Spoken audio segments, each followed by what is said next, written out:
Hello, folks. Fingers crossed you can hear me and everything is working. Um, Everything seems okay. This is awesome. I'm just going to make sure the right things are turned on and the right things are turned off so I'm not hearing myself repeated 50 times.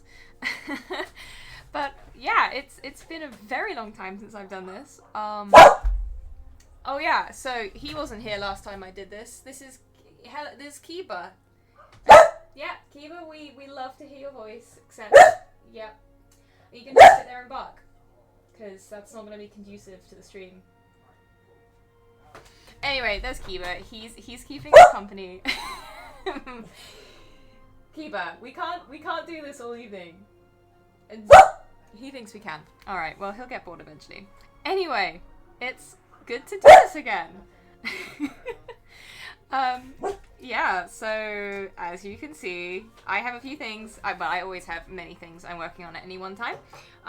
But this evening, I am going to probably be working on this piece, which is a big, full, painfully detailed Lady Knight for a very good friend of mine. I've already, as I used to do, prepared the color palette and everything's ready to go.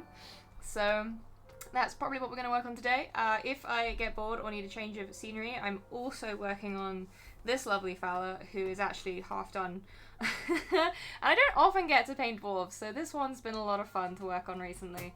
But since, we're being ambitious and everything tonight, I figured for tonight we'll get started on this, which will be going right back to the detailed kind of painterly style portrait painting, which I used to do quite a lot on this channel. So, yeah, we're going to start with this and see how we go. First things first, I just noticed a little bit of line art intersection. I'm just going to tidy that up. Then I'm going to go and shut my office door, because Kiba does need to keep busting in here. There we go. Right, let's get on with this. And thank you so much to Random Mere Kitty for the follow, and Bacatron as well, and to Synchrotowler? Gosh, I hope I said that right. I missed pronouncing everyone's Twitch names. It's always one of the fun parts. And thank you so much to, oh, I see you. Thank you so much for the follow there. You are all wonderful. Right, let's get started. So I'm actually going to try and name my layers, which I do when I'm on stream, because I'm behaving. So it's time for the first color layer, and we are going to we're actually going to spell things right, and we're going to predictably call it skin, because that's what I always start with, all the skin layers at once. Oh, thank you so much. All my VTM squad are showing up. I love you guys. Oh no, Random Mere Kitty. Yeah, I don't know what Twitch is doing with various settings and stuff, and I just work here, man. Envy Cryptid, thank you so much for following and joining us as well. It's just exciting. I was slightly, well, not terrified, but it has been a very, very long time since I've streamed. And part of the reason for that is just pure kind of, the whole thing of, I gotta do a thing, but I'm too ADHD to just start doing it again. And so I think you just get to a point where you're like, no, damn it, I need to do the thing or I'll never start it again. So here we are. Sorry there was not much of a warning, but sometimes I find that's the best way to actually do something, is without giving my brain enough time to get like, oh no, I can't do the thing, I'm too anxious to do the thing. Nope, if I only give myself an hour's warning after coming up with the initial thought, then I'll probably do the thing. But yeah, thank you so much. We're already up to 28, which is wild considering I haven't streamed in like a year and a half, I think. It has been a long time, I think. I definitely, since way before I rebuilt my computer, because that was the main reason I stopped streaming, was because my computer was chugging a lot, especially with these more detailed, larger canvases. So it is nice to not have that issue. And yeah, so here we go. This is, as I used to say, my least favourite part of the process, blocking out the base colours. I know in things like Clip Studio Paint there are 1,001 ways to do this with just a click of a button, or to make it a lot easier than manually doing it like I am, But at least if I do it completely manually, I know that if there's fuck-ups, it's my fault, rather than unforeseen weird bits that it's missed or whatever. So I'm basically going to start, as I usually do, by blocking in all of the skin tone on this piece. As you can tell, there's not a lot of skin tone because she be quite heavily armoured. So that's not going to take too long at least, so you don't have to sit here watching me line out the base tone areas for ages. Little bit reckless, welcome to chat. It is so lovely to see so many people back who used to kind of hang out regularly on stream. That's really lovely and very exciting. It genuinely means so much that like there's like a group of folks who have been following and supporting my work since the very start of when I started doing this. So thank you guys very, very much, and also to everyone who joined a bit later on.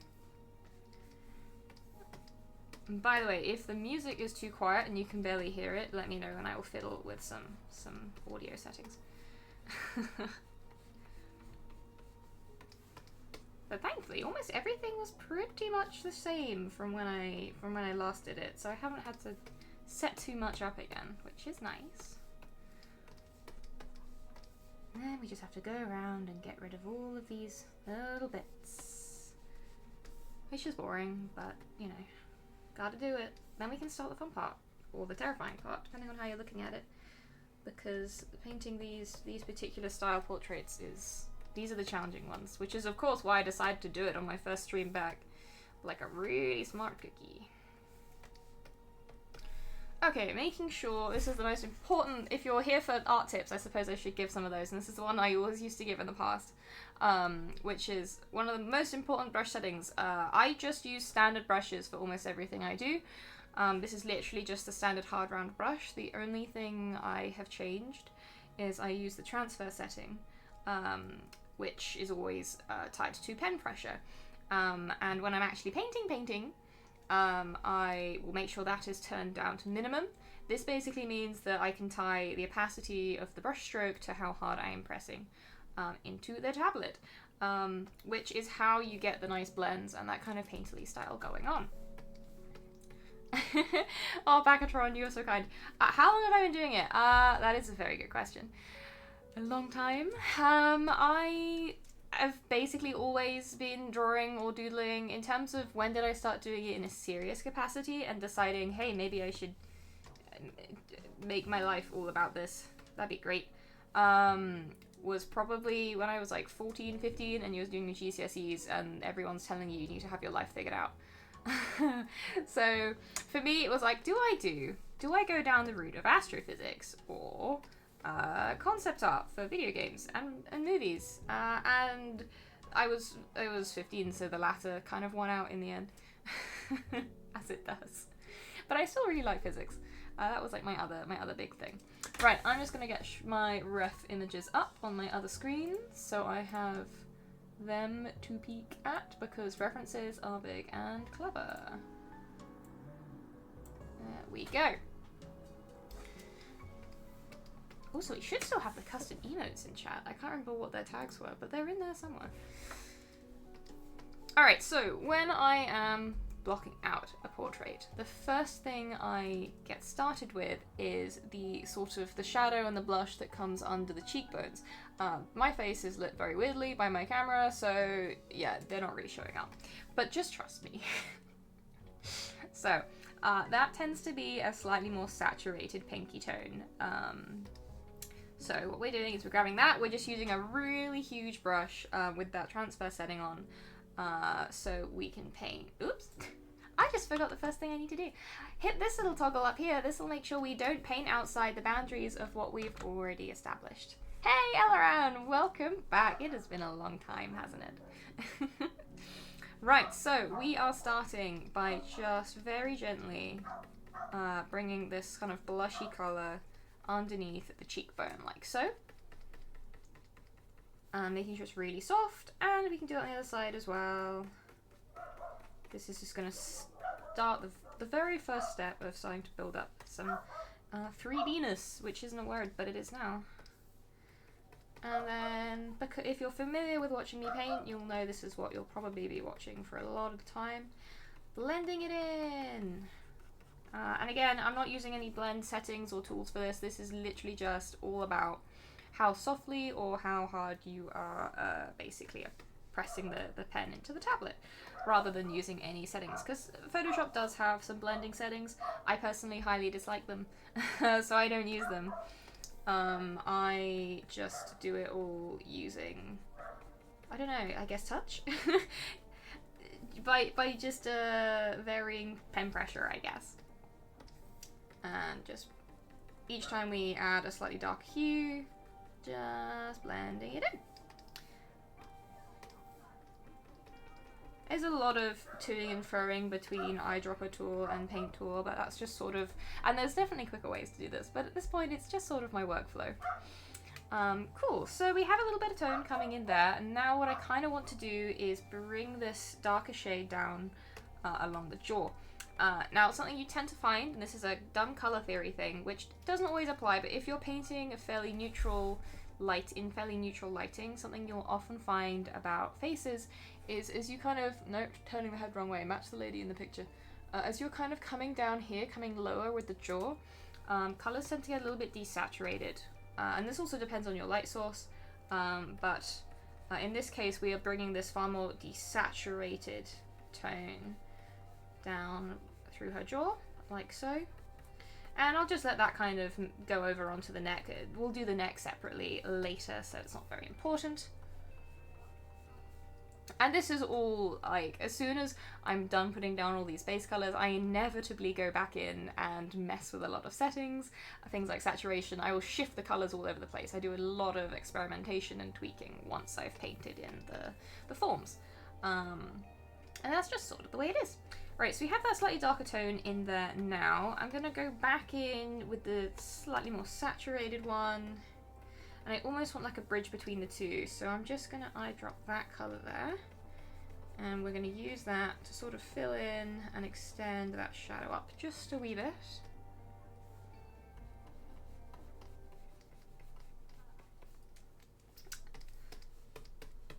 Just very gently. Sometimes it feels like you're hardly making any change at all, and you just sort of got to trust the process. And we are going to go ahead and continue that. We need to add a little bit of shape around kind of the jaw and the jowl area, so there'll be a little bit of shadow where the lip kind of presses into the face there. Hey, Ribbon Barons! Oh, the new PC is so much better. Yeah, it's night and day. Like, I used to get so much lagging. I was getting to the point where work was becoming difficult, so this has been a dramatic upgrade on that. And I can play Monster Hunter Wilds, so, you know, multiple benefits. I really like Monster Hunter. There's a tidbit about me. Hey, maybe at some point I'll actually, because now that I have a computer that's capable, I would actually really enjoy streaming some games. And you get to watch me panic as a giant kaiju, like, tries to eat me. Because I'm not very good at playing these games, but I do enjoy them. Alright, it's going to bring a little bit of the warmer shading in there. And now what we can do is we can take, I think I'm going to use this kind of in-between shade. I'm not worried about the neck yet. The neck's going to come later. If you expect me to paint with some kind of plan or sensible, like, flowchart of actions, you will be disappointed. So, what I'm going to do now is I'm just extending that out, eyedropping and extending, and really it wants to be not that much darker than the surrounding colours, because we need to kind of link the bit with the lip to the chin. So you kind of very faintly just showing the direction of, like, the jowls, because we all have jowls. And we do the same on the other side. I always, this little part of the face I end up editing and tweaking 5 million times because I'm never quite happy with it. And it's the kind of part of the face, if you get it wrong, it looks really wrong. So, a lot of tweaking. Hey, Till, welcome! Yes, it is, it's shocking, isn't it? We're streaming again after all this time. But I've been meaning to for a long time. And, you know, cozy living crisis, it helps. Every little helps. And I miss doing it, so here we are. And again, this for now is just blocking in the basic soft areas of shadow. We will be working into this quite a lot as we go along. Did that actually pick up? Yes, it did.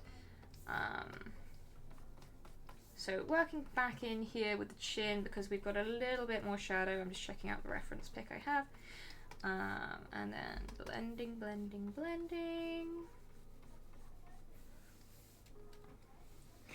Yay, backer Zarafa! I am well, thank you. It has been a bit of a weird week. I started the week with so I turned 30 like a couple of weeks ago, and I made a joke that, oh, now I'm 30, everything's gonna start going wrong. And literally, I wake up on Monday morning and I'm like, my art wrist is deciding to be very painful.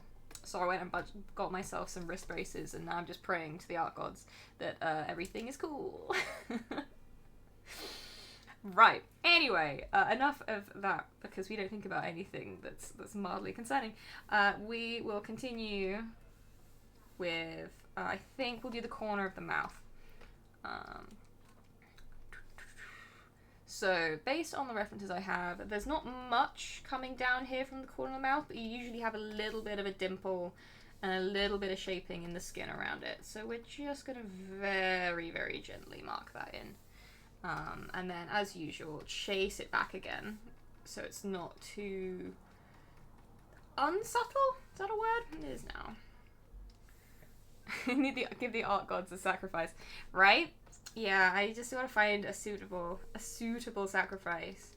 Maybe if I draw some Genshin Impact fan art, that will count. I will sacrifice a husbando to the art gods.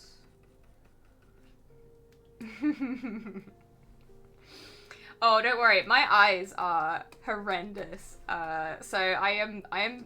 You cannot tell how thick these lenses are, but it's impressive. One of my eyes is minus 5.5, which basically means I have like the bottom of a beer bottle in front of my face at all times because lens thinning is very expensive. So it's when the long-sightedness will start to kick in as well. That's when you're really having fun. Right, so we have some nice little basic shapes coming around the bottom of the face. I think it's time I will also do the same near the top of the face and add some shaping around the brow. So what I'm going to do next is, based on the ref I have, this kind of area coming in the little eye crease is quite desaturated. So I'm going to start with it desaturated like this. Probably bring in some of that mid-level there, just so it's a little softer. I think that was a bit too grey before. Do the same over here. I try and sort of balance out the eyes as I work on them. Also, wow, thank you so much, everyone. We're already up to 34 viewers on the first one back after a flipping year. That's really comforting. Thank you all so much. What character is this? I believe this character is your classic Elven fighter. Or Paladin. She might be a Paladin. She's not my character. She is a commission from a lovely friend over from my my VTM LARP server, and she's incredibly cool. And her name is Ayana, which I think is up here. Yes, it's on the file. I actually named my files. Haha. But yeah, I love me badass lady knights, so that's always going to do well with me. And painting armor. Painting armor takes so long, but the results are very worth it. Right, so now I'm just putting shadow basically all around the eye and the lids, because I find that's an easier place to start. Just start with it all sort of shaded a bit. Do the same over here. Take the slightly lighter brown to just bring the shadow down that eyelid. And blend outwards a little bit. Like so. And then we can work in with much deeper shadows soon, but I like to sort of get a basis down before I get too heavy with shadows. Oh my god, thank you. Yes, so I actually used to have a little command in chat. You could just do !save and it would be the best thing to do the save reminder. I mean, you probably remember it. Those were the beautiful good old days. But I think Twitch has killed all of my old like commands I had. I need to work out how to reset them all because the system has changed. And I don't know what I'm doing anymore. Sorry, Elren, I'm afraid not. No. Not this time. Right, just bringing that shadow out a tiny bit more. Now, I think it's time we blended this shadow out because we don't want any harsh, unnatural shadows. No.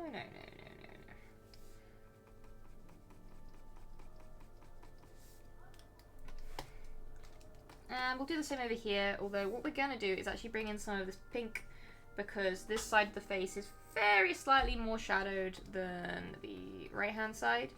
So we don't want it to be quite as bright over here. The nose, there's a reason I'm leaving that out. I usually paint noses on their own channels slightly separately.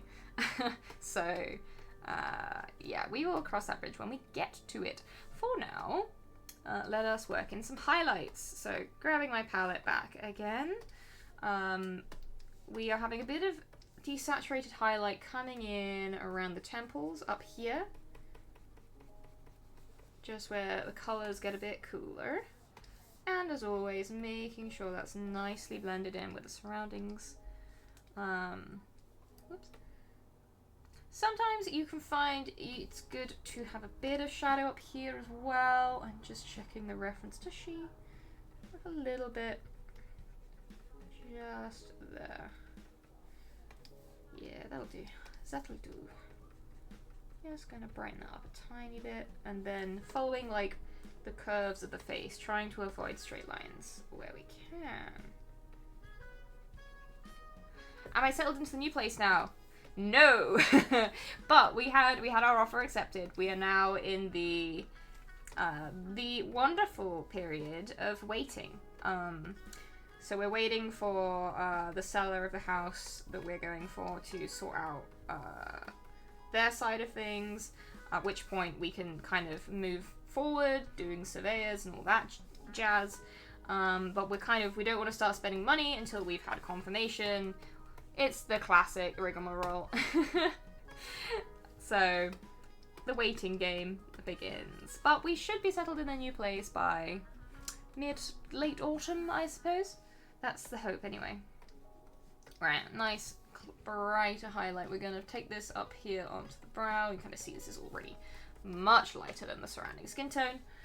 But this lady is quite pale, so it's kind of what we want. We want to start having some contrast, but not too much. So we need to blend it all in. Oh, Bakatron, thank you so much.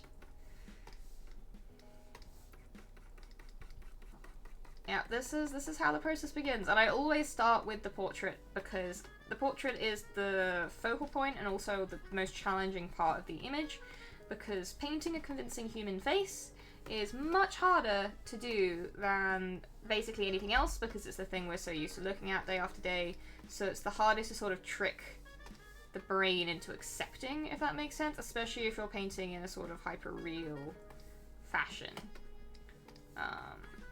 So I start with that, and I find it also helps kind of dictate the flow of the rest of the piece once I have the face done.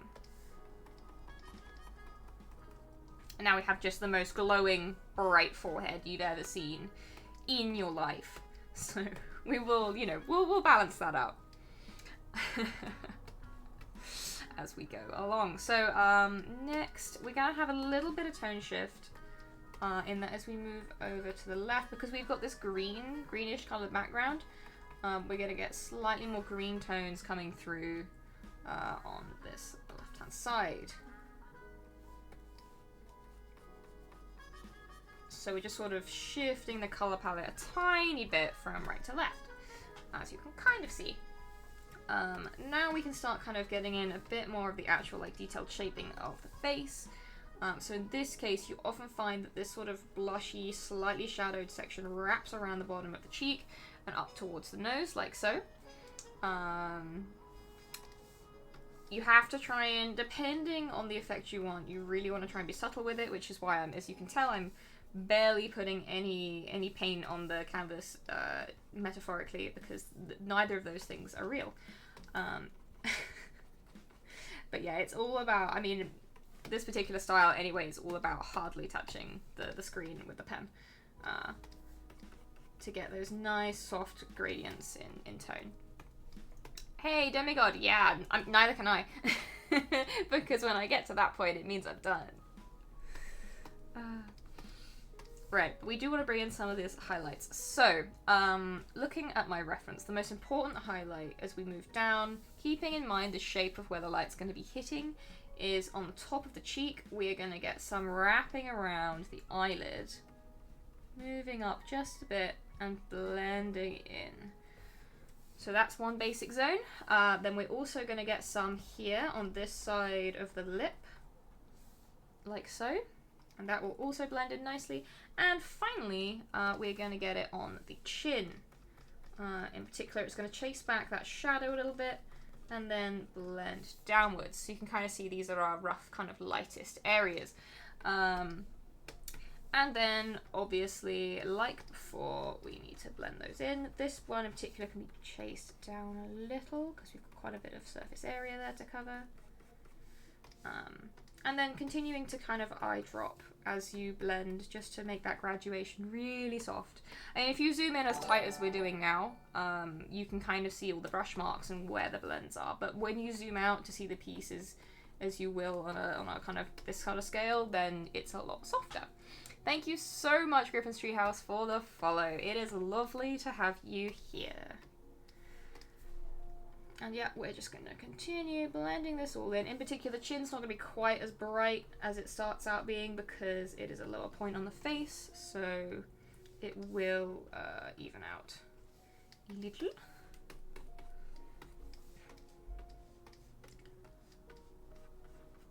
And then, as you can see, this is a bit of a harsh line there, so we just soften that as well. Hey, Ribbon Barons, thank you so much. That is incredibly kind of you. I really, genuinely appreciate it so much. Thank you. And then, as before, just all of these little areas, just pulling the colours out and blending them back in. It's like a constant, never-ending push and pull. So, did anyone else watch the Pokemon Direct yesterday? Because, damn it, they've got me again. I was like, oh, I don't know if I need to buy the new Pokemon game. And then it looks really cute and fun. And they always do this. They get me every time. Right, now we're on eyes. So I'm now just trying to decide what I want to start with. I'm tempted to jump up to that beautiful layer I haven't made yet. But I will do. Yeah, let's do it now. Alright, so new layer time. This layer I call overlines because it goes on top of the line art, shockingly. Basically, the reason I make this is because line art, there are times when you don't want it to look like there's line art. You want to have that full kind of painterly vibe. So I like to make a layer on top, which helps you kind of get those really kind of shiny bits and painty bits looking nice. That probably made absolutely zero sense, but you'll probably see what I mean. With this particular style, line art tends to become more of a guide than gospel. Anyway, so we'll add a little bit of brightness in these corners to start off with, joining up with the bits we have underneath the eye, just there. I usually don't do this yet. I guess I'm just starting this early because I feel like it, because I can do what I want. And then we'll try and mirror this on the other side, but slightly more gently because the other side's going to need a little bit more shadow.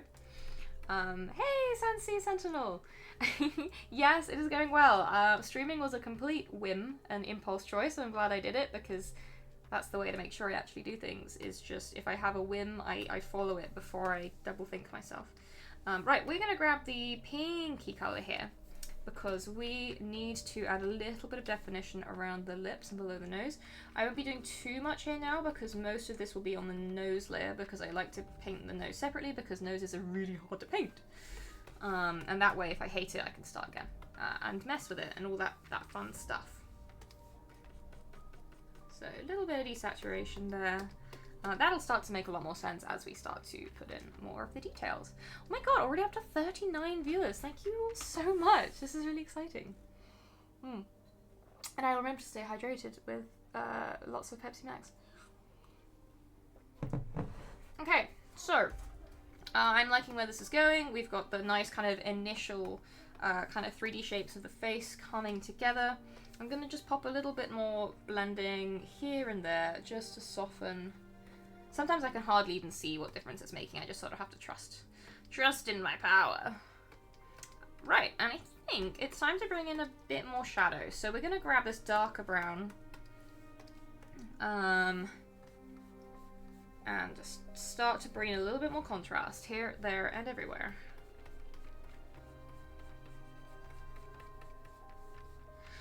And since I have just started streaming again, I was thinking of ideas, things I could do in the future. And since I'm now doing emotes as commission options, I was thinking it could be fun at some point to do an emote stream where people can donate, and basically I can like draw emotes up in stream while people watch. Could be a fun thing to do in the future. Because I've been finding doing the little emotes is a really fun little fun. It's a bit different, and sometimes it's nice to do something a little different, keep things fresh. So that's been fun. That might be something I do in the future. I'm not sure yet. I'm very much, you know, it's been a long time since I streamed. I think what people expect from live streaming has probably changed a bit since I was streaming regularly in, God, 2020? 2019? Last time I did. Obviously, I did some bits here and there, but I haven't streamed properly regularly for a while. But doing stuff like that would be fun. Right, just a few areas of slightly darker shadow just in those edges. And then, as always, we need to blend them back into the rest of the face. The reason I paint like this is because prior to getting good, so to speak, decent, I should say, at digital art, I used to do oil painting back when it was the school paying for materials and not me, because oil painting's expensive. And oil painting has a similar thing if you just gradually blending to get this nice soft feel. So I think that's why I've always kind of carried forward that sort of style. Just gonna add a little bit more highlight to the cheekbone. Yeah, I like that. Just to bring that out to the front a bit more. And then blend, blend, blend, blend. Yeah, I'm quite happy with that. Something else we can do is deepen the shadows on this side just a wee bit more. I might add a bit of saturation. And then chasing it back again.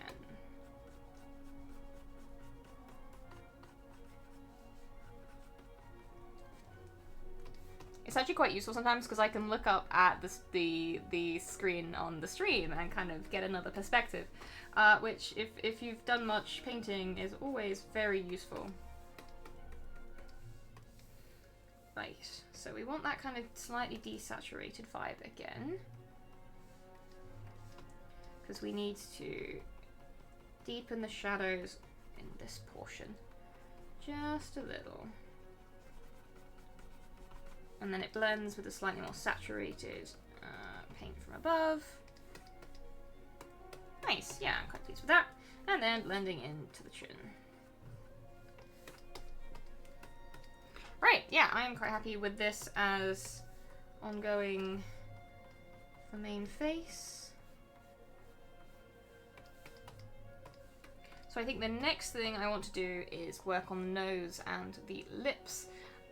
So we're going to make a new layer above the skin. I'm going to clip it to the skin so we can't paint outside of what we've already been working on. Then we're going to get on with the nose. So noses are an interesting one.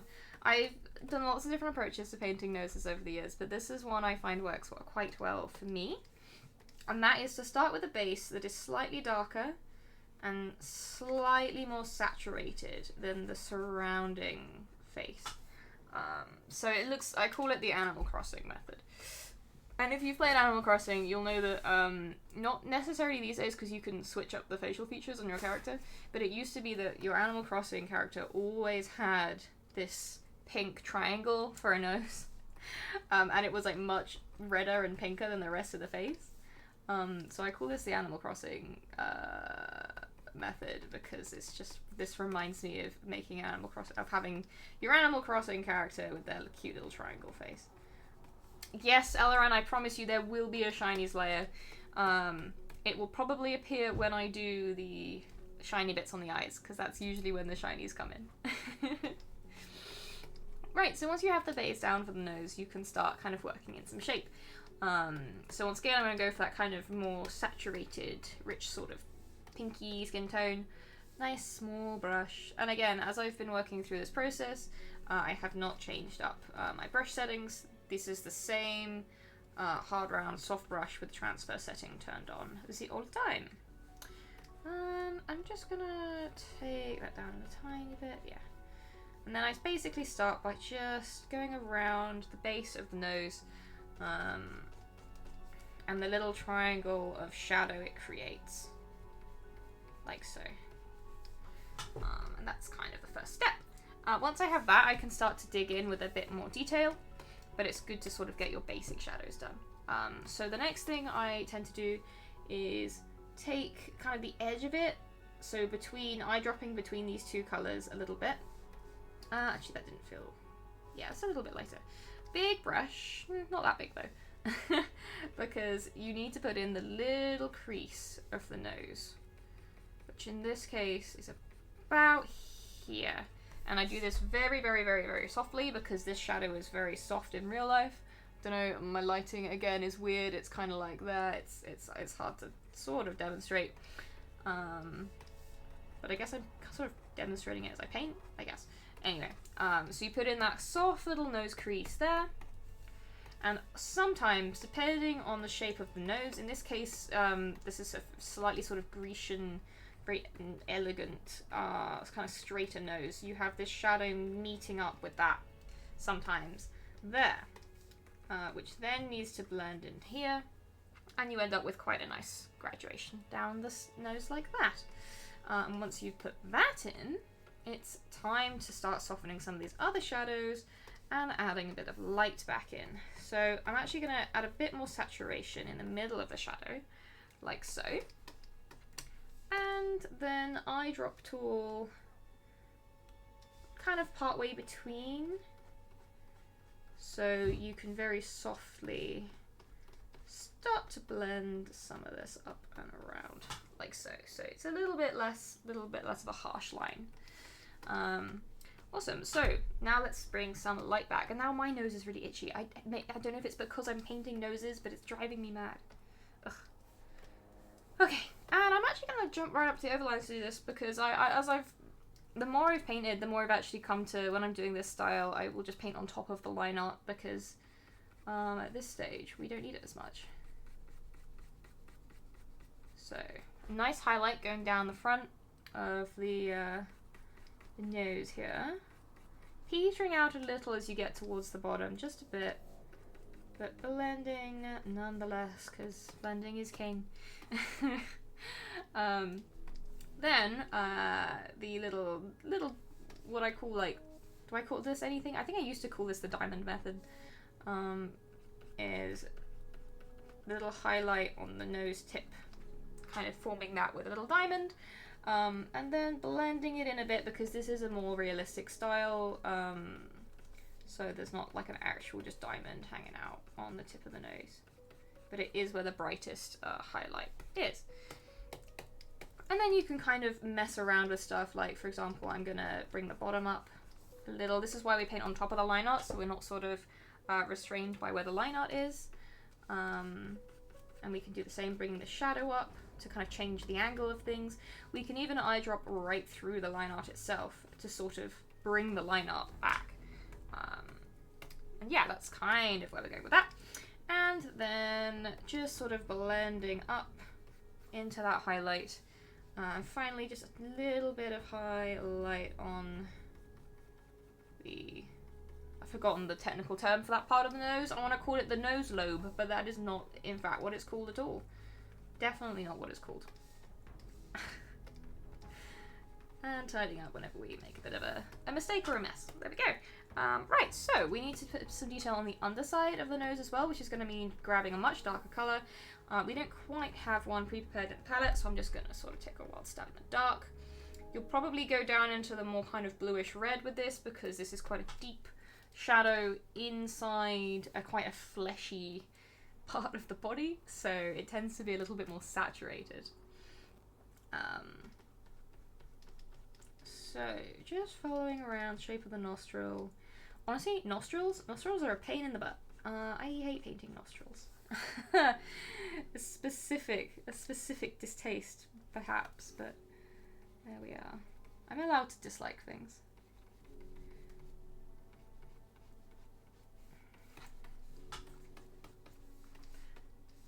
And then just blending the shadow down where it feels right. This is a very vibes-based process. If you hadn't already guessed. Very vibes-based. And then what we can also do is we can take this really bright highlighted part and use that just to trim in the corner of the nostril bit and add a little bit of contrast, shininess coming around. And you often find that you get this, especially because faces are naturally a little bit kind of greasy and moist. You'll get a kind of highlight coming around the very edge, slightly counterintuitively, of the nose itself. And speaking of highlights, we can now just put a bright little bit of highlight on the nose tip, just to be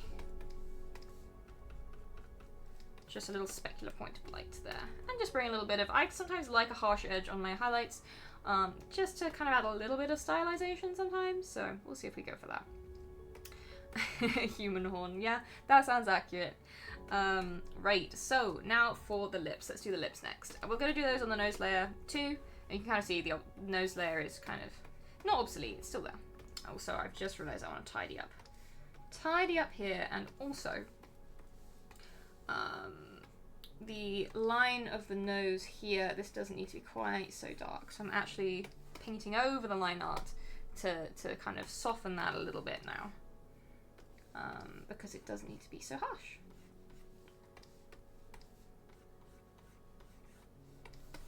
There we go, that's a little bit softer and more in tune with the face. So as for lips, what I'm now going to do is, here's some I prepared earlier. No, that's just colours I prepared earlier. Why is my nose so itchy? Oh, what a time. What a time to have an itchy nose. I start off by blocking in the upper lip with a darker colour. And if your lighting is fairly chill, I'm going to say, working in with a darker colour for the top lip and a lighter colour for the bottom lip is often where I recommend you start. So that's exactly what we're doing. The bottom lip is, the lips tend to be more saturated than the rest of the face because there's a lot more blood close to the surface, which is fairly self-explanatory. And I tend to be a lot softer with the edges of the bottom lip because it does blend into the surrounding face more than the top lip does, which has the harsh shadows going on.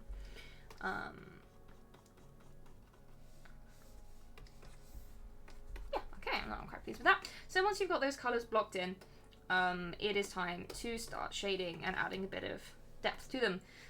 So I'm gonna, once again, push slightly more towards bluier reds, cooler reds, or pinkier reds, I suppose, and take a darker colour to shade with. Usually starting from those corners, because they are more in shadow, and then also the far side of the lip, like so. So the lightest part is sort of this area here. Again, all fairly self-explanatory stuff. Then, once that is done, I will probably take the same approach with the bottom lip, except obviously with a lighter shadow colour. Still moving towards pink as we get darker. And starting with the top part of the bottom lip, where it will be slightly more in shadow. And then the bottom. Hey! Telling Fibulas, welcome! Yes, art stream, it is. It has been such a long time since I've done this, but hopefully I'm not yapping too incessantly in ways that are neither helpful or enjoyable to listen to.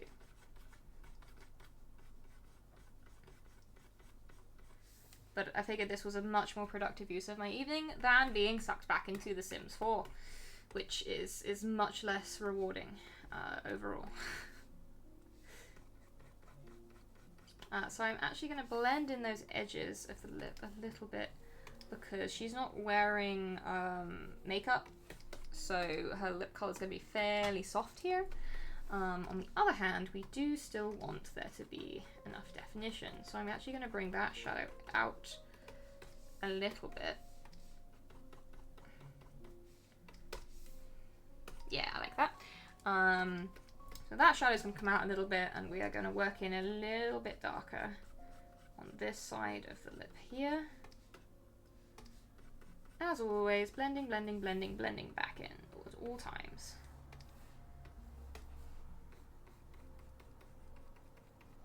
So it's all nice and soft and gentle.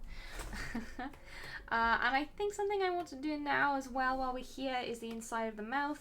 In this case, she's kind of got she'll have a bit of dark sort of internal fleshy palette, and then there will be teeth. But to start with, we're just going to do that whole area nice and dark, and then work in with the teeth in a minute. Oh, I can smell popcorn. There's someone making popcorn. Love that stuff. Okay. So we have the inside of the mouth sort of blocked out. We can use this dark color to introduce a little bit more shadow around it as well if we want to, which I'm actually going to just do in the corners of the top lip like so. Now we'll deal with the dark spooky void that is her internal mouth. I'm just going to tidy up that line there. Cool. So what we're going to do, take a sort of greyish pink, and that will be our initial colour for blocking in the teeth. Again, these teeth are not going to be detailed. It's almost more like a suggestion of teeth than a confirmation of teeth. I'm not sure where I was going with that. But somewhere. I was sure going somewhere. And then replacing kind of that pinkish tone back in where it doesn't need to be such a dark kind of brown. We'll do the same here. And then we can play around in the overlines layer just so we're not bothered by the line art. We can play around a little bit with the angle because I think the angle needed to be shifted forward just a little. Yeah, I prefer that. And then what we can do as well is bring in some slight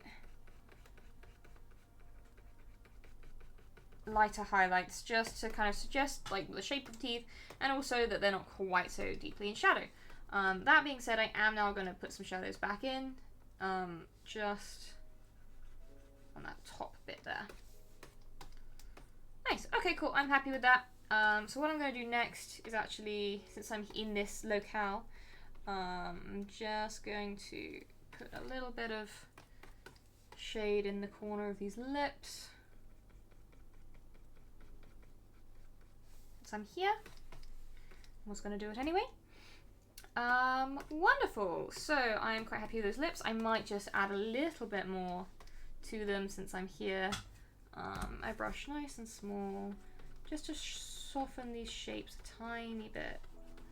And then what I like to do is, because we have some really, you tend to get quite a lot of bright highlights around the shape of, oh, sorry. Around the lips themselves, we're just sort of working in those little highlights where they naturally occur.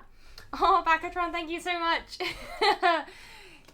Yeah, I'm suddenly really, my nose is so itchy and I'm all sneezy and that's come out of nowhere. So hay fever, I guess. I can't blame the dog.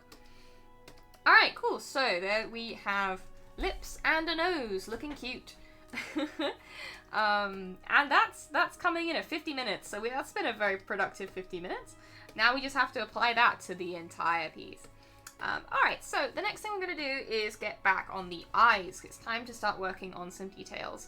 Yeah, I know, right? You spend so long working in high detail on a small part of the image that you zoom out and you're like, oh boy, there's a lot to be doing here. That's why this particular painting style is quite time consuming. Cool, so we are now going back to our original skin layer and I'm just gonna just add a wee bit more highlight up top to blend that in. And what we are going to do next is, like I said before, we are going to work on these eyes. Now, once again, this character, she's not wearing much in the way of makeup. She's pretty natural, so I'm not going to be doing anything crazy with eyeshadow effects. I'm just naturally putting in a bit more shadow where the creases of the eyelid kind of cut into the face a little. And there'll be a little bit more dark up in the top kind of crease of the eyelid here, which I will just blend in. What is the background texture? So generally, this is something I've started doing with these Painterly style because I find that skin tones and colours really pop when they're on a darker background, and it can make it easier to see painting them. And also, it's more gentle on your eyes to work on a darker background, especially if, like me, you work in the evening a lot. So all I've done here is I literally started with the dark green and just like really roughly splattered some lighter sort of greyish green going towards yellow in the middle, stuck on a really big blur, and then all you do to get this slight grainy texture, which I quite like as well, is you go to filter, noise, add noise, and I won't actually do it again because I've already done it, but these are the settings I tend to use for it. But yeah, so that's all I did to kind of get this sort of background effect. And it's very easy to do, and the other reason that can be quite good to do is often when you use a blur on these kind of backgrounds, you get this sort of banding effect, which is just like a dumb thing that computers do. And the best way to sort of get rid of that banding effect is to stick on a noise filter, like this. So yeah, that's what that is. Back to eyes. So just blending in, blending. There's actually a slight darker piece of shadow up there, but I'm gonna have to do it on the overlines layer. She's got quite can have a fairly severe expression if she wants to. I love painting fierce ladies. But yes, highly recommend experimenting with the noise filter because it's a lot of fun to play with. Blend.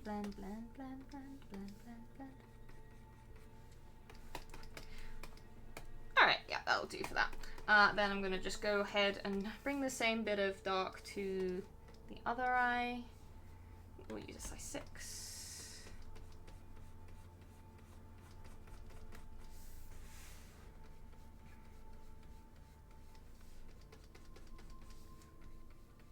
And then softer brush to blend it in and out.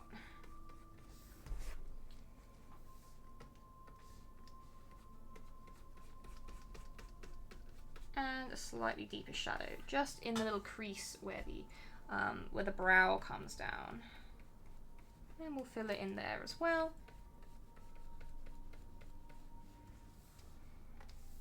Lovely. And now we are going to start doing stuff on the overlines layer. Hydrate, thank you.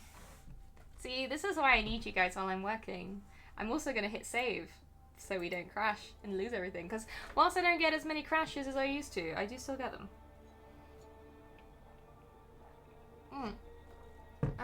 Wonderful.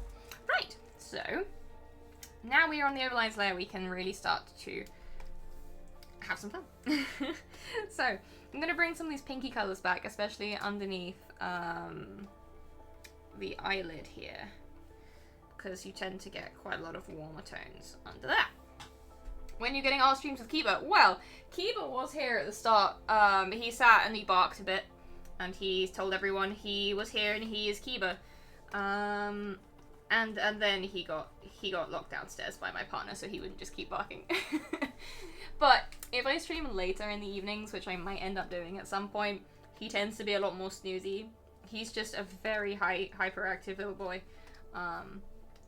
So expect him to be snoozing here when I do some later streams sometime. My little snoozer.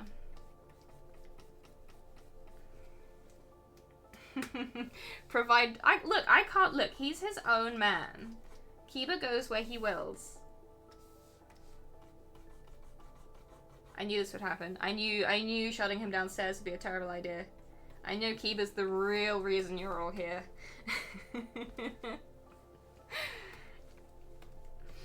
Right, so now we've got a little bit of shape going together here. We can start going over some of this line art a little bit harder. So what I'm going to do is I'm going to grab this mid-level and just start painting over and chasing back. Chasing back, painting over, all of the usual. I'm actually going to bring a little bit of this down because this does shade and smudge down a little bit in the reference I'm working from.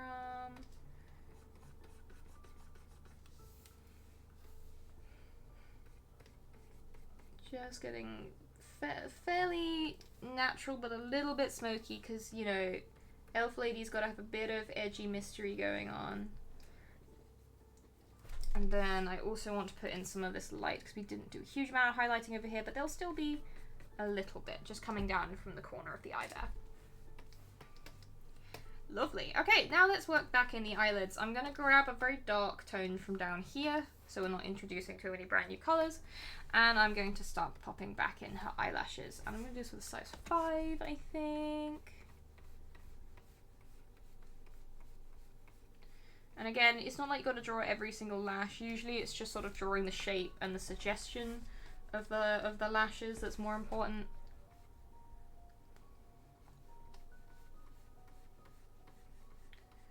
And obviously checking your references and making sure you're kind of getting them the way you need them to be. A little bit of lash coming over there.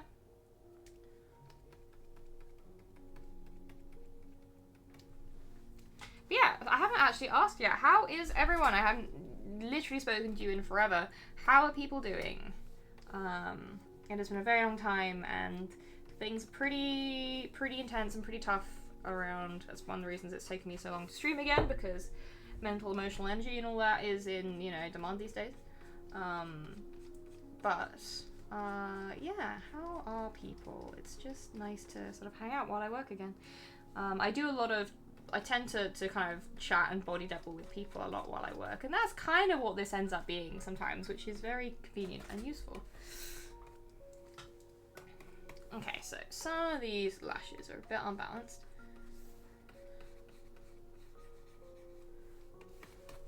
But it's better to have a few that sort of stand out than have like a million lashes going crazy, if that makes any sense at all. Then dropping down to a slightly darker colour just to shadow the core of where they're kind of coming from. You can see like that.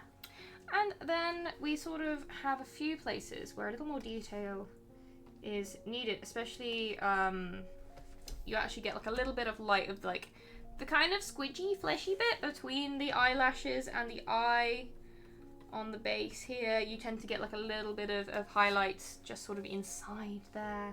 Eyes are weird and gooey. So just on the inside of the eyelid there's a little bit of detail. Oh, going to a con this weekend, Quibbard. I'm so jealous. It's going to be amazing. Ugh, that's really cool. A little bit reckless. Oh, that sounds really awesome as well. I wish you all the best of luck with the new job and learning to draw. That's really exciting. Right, let's paint the eyes themselves. I'm just gonna double check. I'm pretty sure this character has greeny blue eyes, so that's what we're gonna go for. And the nice thing about digital art is if they're actually not greeny blue, I can just change it because I'm a wizard. So, I think at this point we can actually merge down the nose over there. And we'll make a new layer for the eyeballs. Backtron, my many hugs. I did hear about the Blood on the Clock Tower con though in Cardiff. It sounded incredible. When we finished moving house, we'll actually be a lot closer to Cardiff, so I really want to do it if it happens next year, and my partner does as well, because we both love Blood on the Clock Tower. It's such a fun looking game. Ooh, good luck, Till. I hope you get in as well. I've never played Eberron, but it sounds really freaking cool as a setting. One I've never done. Right, so I'm gonna go back to my old way of doing eyes. I'm already actually gonna merge that down and do a new layer for this. the way I used to do eyes was a bit weird, but I haven't done it in a while, so I want to try it again. I would basically start with a dark layer for the sclera? Is this? Yeah, this is sclera, I think. My anatomy knowledge is somewhere. I'm also just going to trim down that a wee bit. Right. So with this in place, I hit that button there, the layer lock. And now I'm going to start working up through colours to make this a bit brighter. Oh, Reckless, you are going to enjoy it so much. It is a really, really fun game. My biggest challenge in getting to play it is getting a group big enough, because I personally like to have a minimum of 8 players before I play it or run it. But it is definitely one of my favourites. It's really fun. Yeah, health struggles are also something I relate to very much at the moment. I'm kind of wearing a wrist brace when I'm not working right now and praying that everything is okay. And yeah, life is life when it comes to health stuff. Is Clonk the unofficial name for oh my god. I'm calling it Clonk from now on. That's fantastic. Oh dear. Also, it's kind of amusing me here that there's such a fun mix of people in this chat, because there's some people from my VTM game. There's a couple of people who I met at a LARP called Valamata, which was wonderful, and they're lovely, lovely folks. And I just want to throw you all into a pot together, because that would be the coolest, most hilarious role-playing game ever. Right, so moving up slowly towards the more yellowy tones.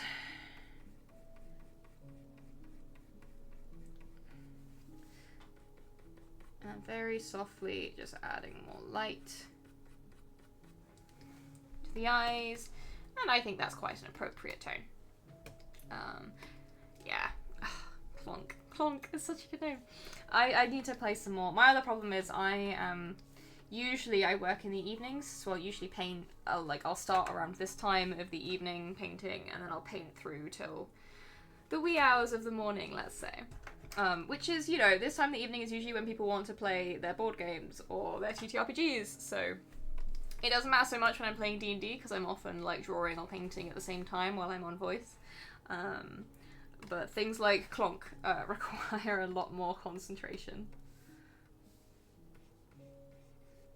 Just a little bit of deeper shadow in those corners and those edges, just to soften things through a bit. We'll just go on the overlines layer to add that little bit of shadow on top as well. Yeah, I'm quite pleased with how those are coming out. Right now they look very creepy because there's no colour, but we will fix that now. Right, so we're going to go with a greeny blue. If I end up changing this, I end up changing this. C'est la vie. Thank you so much for joining us, Demigod. I hope you have a great evening. So, the important thing is we want to start very dark and a bit desaturated. In fact, this is probably almost too saturated still. Yeah, that'll do us for now. And then just fill all this in. I think the right eye is slightly too big. So whoops. That's not what we want to do. We want to chase it back with colour, not with erasing.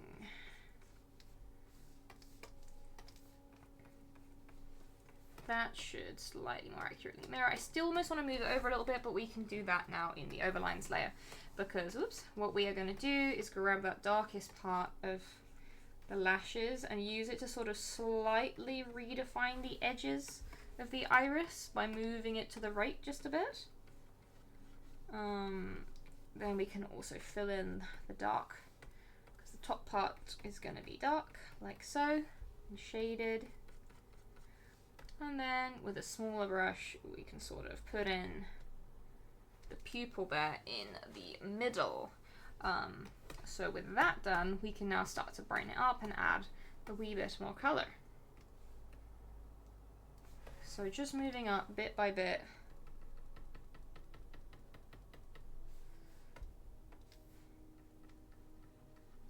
Hopefully the music's loud enough. It seems very quiet, but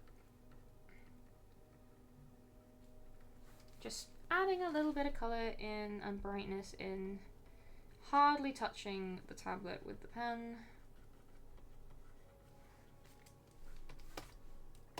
Because eyes are actually surprisingly dark. Then working with a bit more light and a smaller brush.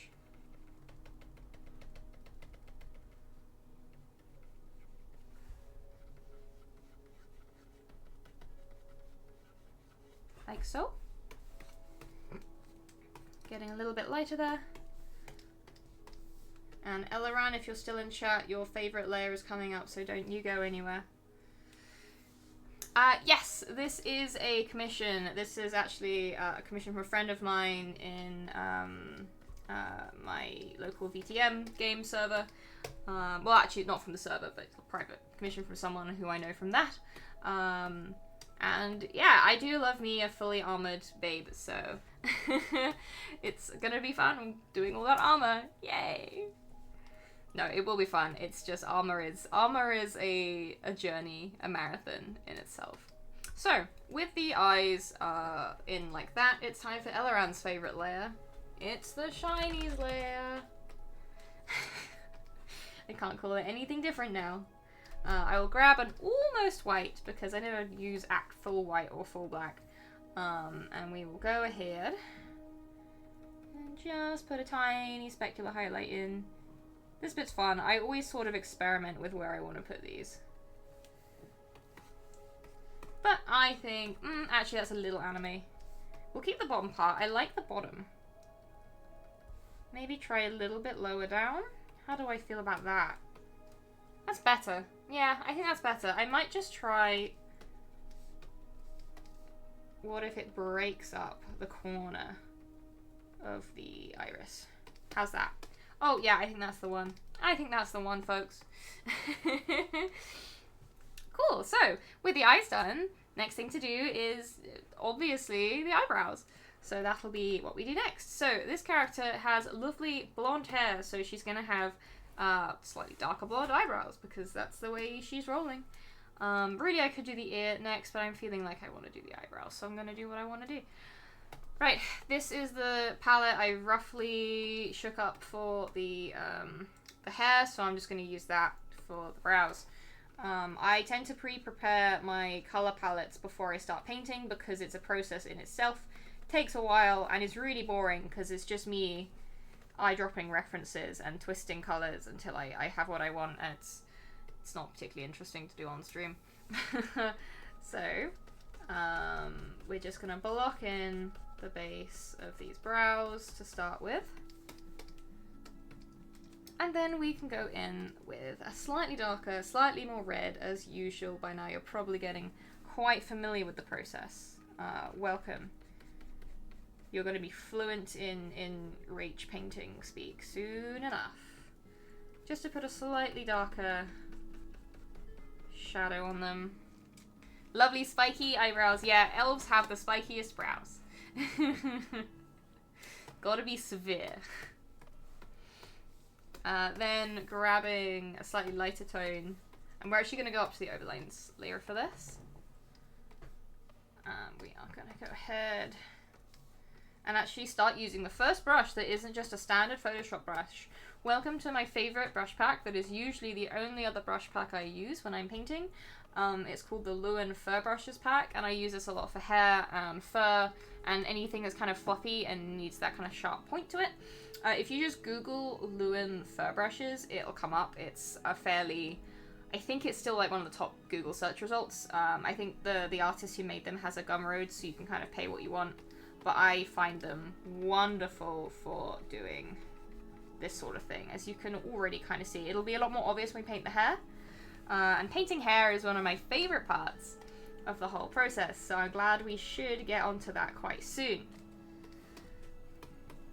Since we're on the overlines layer, something else you can do is if you want to grab the skin tone, you can chase that back and kind of use it to make the brows a bit less heavy.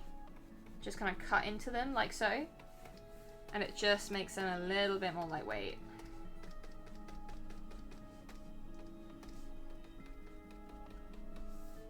But yeah. And since we're here, we are going to capitalize on some shadows. So I'm going to take a shadow color, going back to my usual brush, because what we have here is a slight little frowny line. So that needs to be not line art, really. We don't want that kind of harshness. And then we'll do the same. This one will be even more gentle. And what you can do is you can put a little highlight on the other side just to sort of make it really like a little crease. This is the same technique you use with abs and boobs. Like, the kind of bright highlight next to shadow is such a little core technique now that I use for a lot of skin shading. At some point, if I have to shade cleavage, obviously not on this character or the other one, I will demonstrate in chat when it happens. Okay, so I think we're gonna do the ear now. I can't avoid doing the ear any longer. So back down to skin. I think we're also safe to merge down the eye layer. Once again, for scale, zoom out. That's how much we've got done. And to be honest, this hour and a quarter's work, that's pretty good. I'm pretty pleased. Yeah, honestly, I've done a lot of very big titty characters over the last few months, and we've missed them all for stream, so sorry guys. Right, so ears, because of the way they be, I can't show you right now because I'm wearing headphones. Ears are a bit like lips in that you've got a lot of blood vessels close to the surface, so the flesh around the ears tends to be quite saturated, which means you get a lot more of these orangey pink colors coming through than the more greys and gentle pink tones. So we'll be using more of this kind of saturated style paint around here. In fact, I'm actually just going to wash over a bunch of it so we're not using that lightest tone. And then just a little bit more in the creases, like so. Now we can actually work in with reasonable colors that don't look bright orange. So we're going to use this slightly more muted pink a little bit, which is what we used for some of the blush earlier, and just layer that on top. And we're going to need some of these dark tones that we've used elsewhere. Also, I've just realized I didn't actually put the detail in on the bit of the eye. Anatomically, I've forgotten what this is called. I just call it the squishy, goopy corner bit, which is very much correct. Oh, Doverman, you did miss the baby boy. Baby puppy boy is not in here right now. He was there earlier. He sat and he balked. And he balked too close to the side, so my partner took him downstairs. Because he was too naughty. But as I say, when I do some streams late in the evening, it'll be a better time for him to just chill out and join us in a more calm and serene capacity, if a Swedish Valhund can ever be those things. Oops, wrong layer. Back to ears anyway. So you get big shadow here, which we are going to just dunk in some darker shadow for that.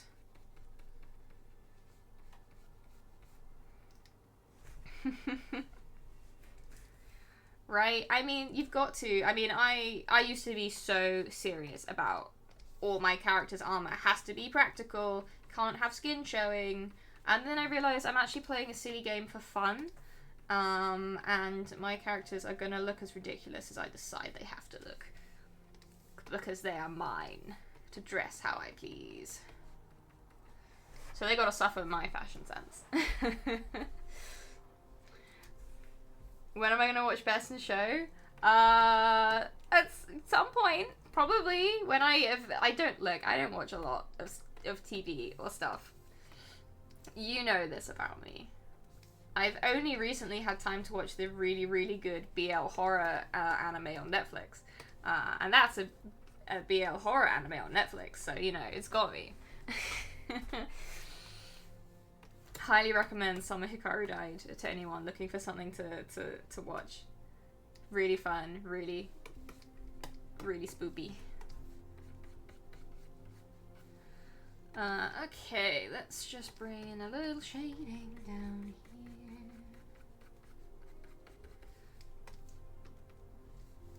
Equinox! Oh, I'm so glad you were able to join. I hope you are doing okay.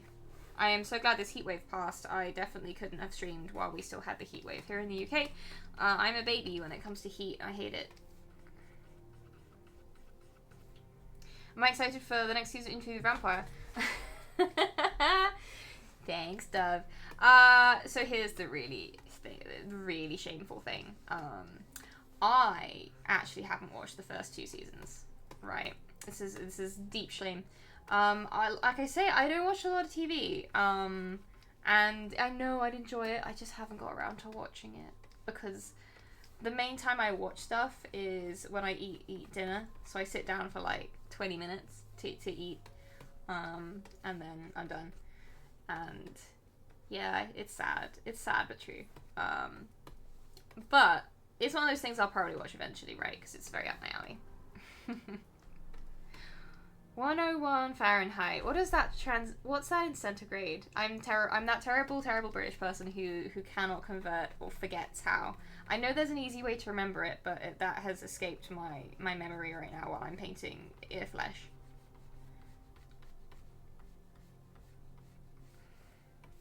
I have enough treasured American friends that I should really know this. Oh, no, I don't like that. 38's too hot. Nope. Take that away. Don't like that one bit.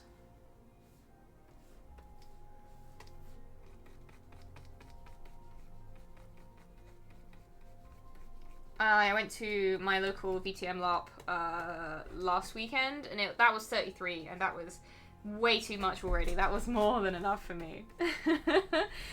Right, we have an ear. I didn't talk through the process very much, but I'll give you one little tidbit.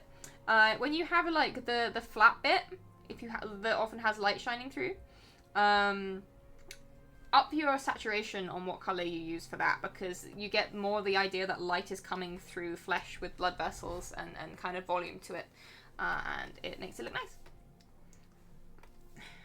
The more you know. A little bit more shading in there. Right, next up, oh no, I keep seeing places I want to add a little bit more to. This is a frequent occurrence. When I'm painting, I'll be like, right, I'm gonna do another bit. No, wait, there's something else I need to do over here. But wait, there's more.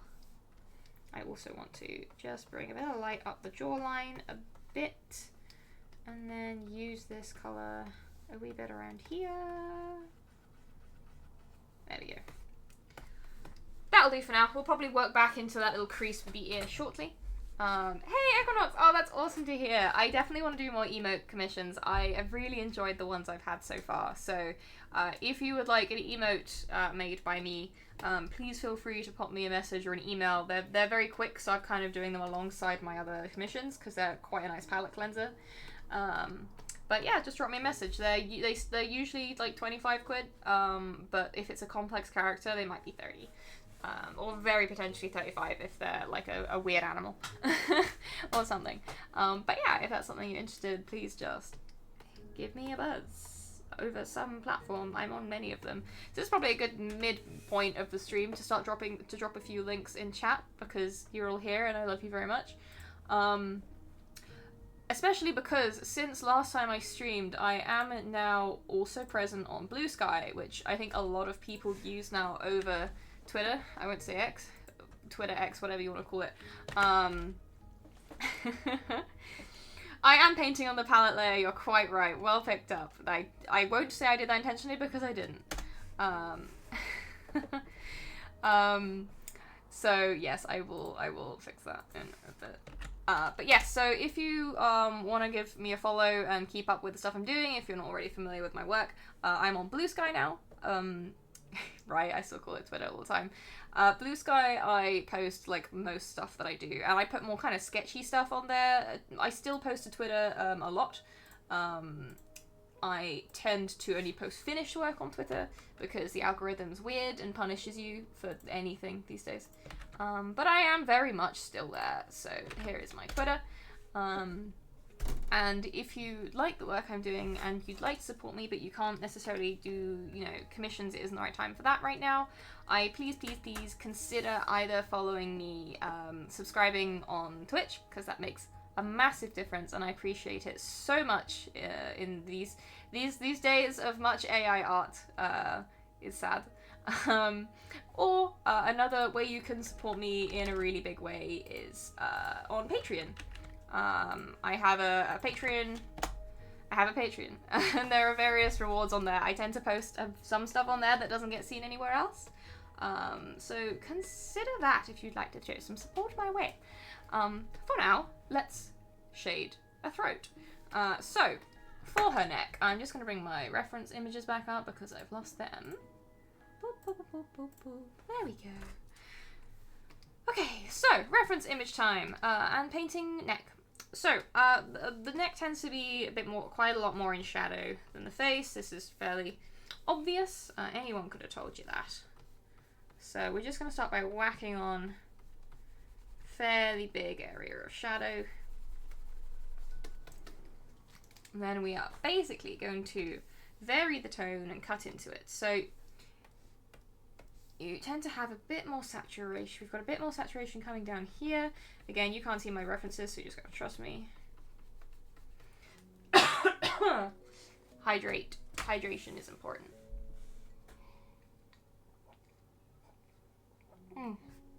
Oh, thank you, Pepsi Max. Right. I'm not sponsored or anything, I just really like Pepsi Max. It's a problem. So we have the very darkest point of shadow under the chin, just here, to really contrast with the brightness we have. Has anyone else commissioned a dragon? Actually, no, not recently, not apart from yours. Hilariously, one of my own roleplay characters, the character I play in my Monster Hearts game, is technically the worm playbook, so he's a dragon, but and I have drawn a very rough version of his dragon form recently, which was a lot of fun. So I will say I've probably drawn more dragons for myself than anything else, because I have a dragon. I'm playing a dragon character at Conquest in a couple of weeks' time, because I am off to Conquest, which is one of the biggest LARPs in the world. It's like a 15,000 person event in Germany. Which is going to be bonkers, but I'm really excited for it, and I'm just going to treat it like a fun vacation. So that's going to be really fun. It's also going to be really hard work, because I'm technically working the event by helping put up camping equipment for people and all of that jazz. So it's going to be really fun, it's going to be a lot of hard work, and I'm hoping it's just like a really cool experience, even if the LARP itself might be a bit on the large side for me. It still sounds like a really fun time. Right, I'm getting a little bit of light coming up the edge here. Not too much. And then, as usual, it does all need to blend back in. We don't want those harsh edges. I've also, I mean, since I stopped streaming regularly, I've been playing a lot of... I got really into Genshin Impact. And they dropped a big trailer for that recently, so I'm also now really hyped for the next story chapter in that. I think anyone who's on my Discord is fully aware of my Genshin Impact interests. But what can I say? It's a fun game. So that's going to be really fun, coming up soon. And yeah, I'm glad there's a lot going on this summer, because I find it easy to get kind of listless sometimes. Right, so we're going to take that really dark shadow that's over here. In fact, it's not even the darkest point. We're actually going to make it a wee bit darker. Just there. And then we're just going to solidify the jawline as we come up and around. Not too harsh, because we're trying to keep that realism here.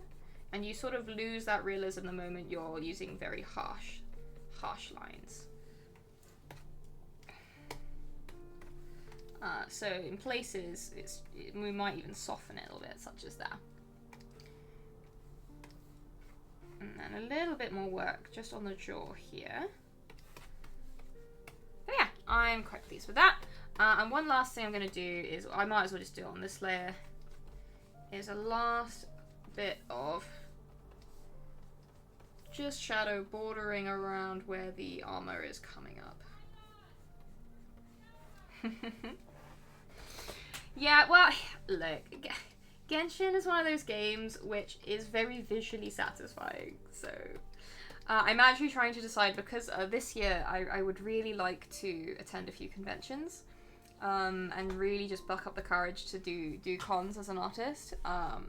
So I'd like to have a selection of work I can do as merch, and honestly Genshin is one of the few companies that encourages merch, and the characters are very popular, so I was thinking of doing some Genshin merch with the new characters for the new cycle, and possibly some Monster Hunter stuff. I'm not sure yet, but basically I don't have a lot of personal work I can sell at conventions yet. I have a few bits, but one of my goals for 2026 is to do cons a bit more, so we shall see.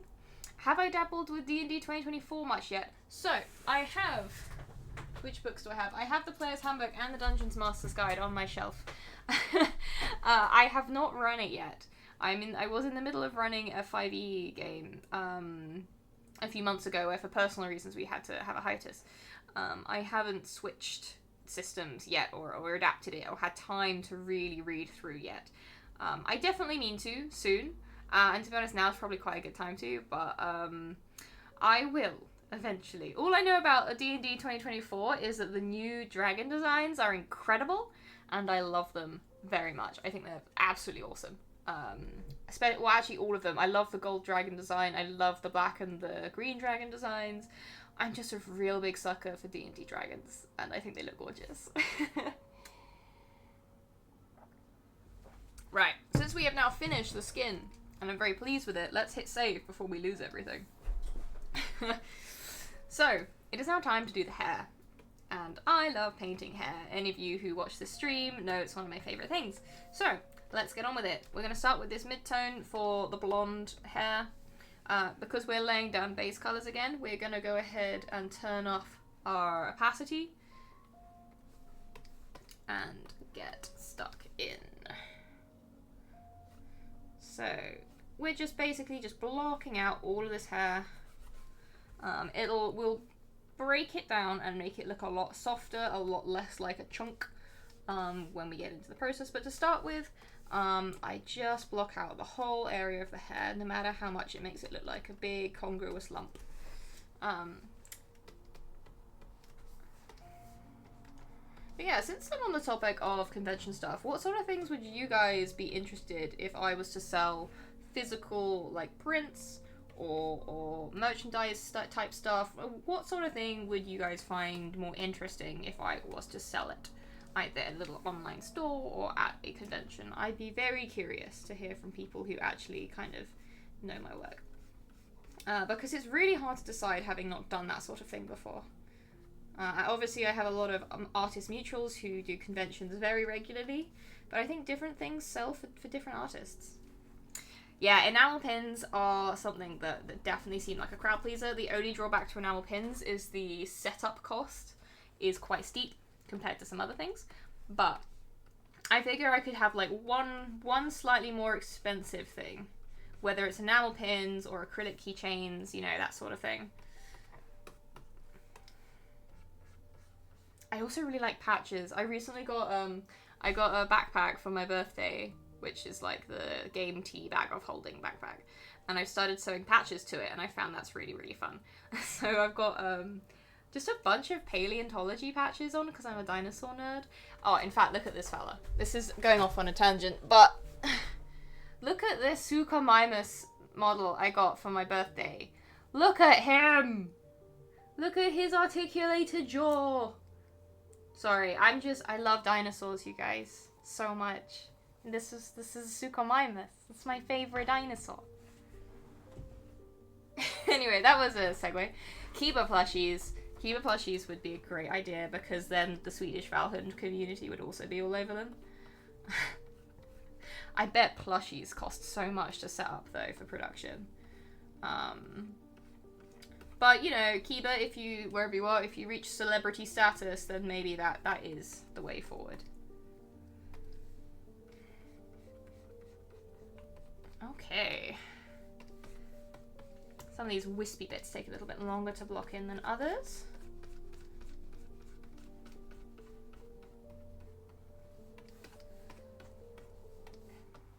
But the nice thing is, because we already stayed nicely inside the lines for the skin portions, we can afford to kind of scribble over them a little bit for the hair.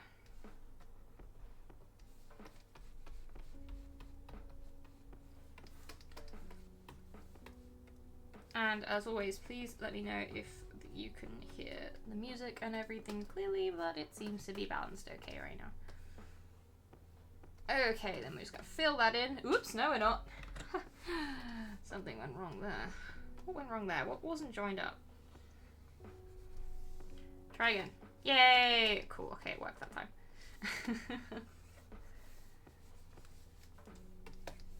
Just getting rid of these little artifacty bits. I've just realized there's not a small amount of Princess Zelda energy going on here, and I'm kind of here for it. Okay, do we have any little bits anywhere else for then? No! So, shading hair. You can already kind of see that something I do with my line art layer is, here it is. It's first of all always set to multiply. The reason for that being, rather than being an opaque layer above my colors, it's actually sort of like a shadow layer. So it just slightly darkens what's underneath rather than being on top of it. And the reason that works out quite well is you can recolor it to sort of suit what's underneath. So for example, with blonde hair, because it's going to be quite light and bright, I like to make the shadow, the line art lighter as well. And since most of the time when I'm working with shadows, I tend to use pinky purple shadows, I can recolor the line art to be a very light pinky purple itself.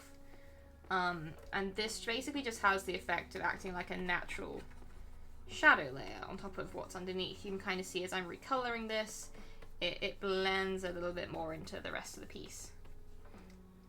And that's particularly useful when you're doing light hair, like blonde or white hair. I've done a lot of white-haired characters recently, which is its own, like, there's a whole own technique for painting white hair, so it still looks dynamic and bright.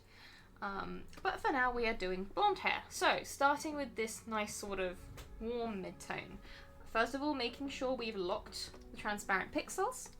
We can go ahead and grab a darker tone, and with a grey big brush, just roughly painting where the hair is going to be darker. So this will obviously be towards the lower half, towards the back, where our lighting isn't quite so strong. And you can be really messy with this, like I am being right now. You do not need to be careful.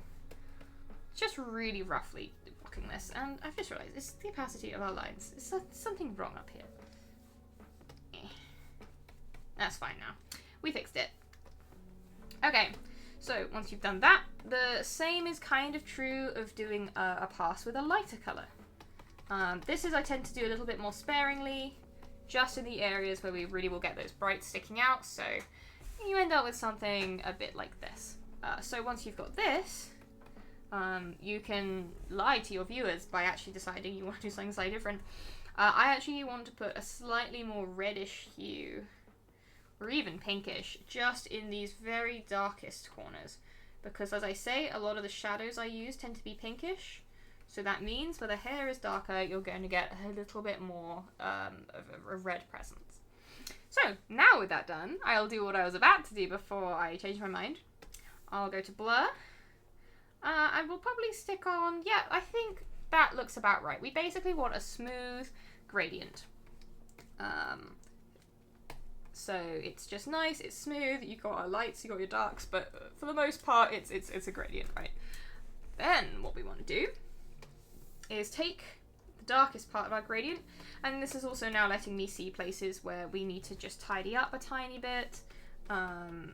Just pop that in like that.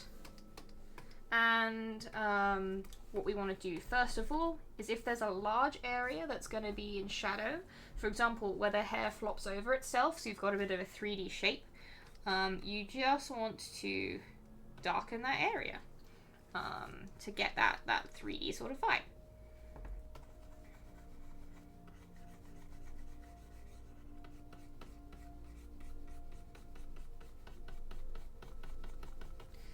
then that's already kind of giving you a little bit of shape.